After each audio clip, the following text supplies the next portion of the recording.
2 місяці арешту або застава у 6 мільйонів гривень. Такий запобіжний захід обрав Печерський райсуд Києва Раїсі Богатирьовій, колишню очільницю Міністерства охорони здоров'я за часів президента-втікача Віктора Януковича. Звинувачують у розтраті державних коштів в особливо великих розмірах.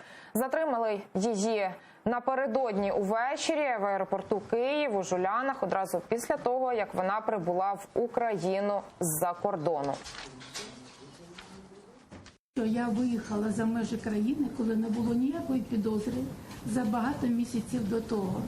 І тому говорити про те, що я переховувалася від слідства або ще щось вчиняла, якісь дії перешкоджала, немає жодних підстав. А друге, що мене збентежило, коли я прочитала сьогодні, це те, що я проживала всі роки в Криму.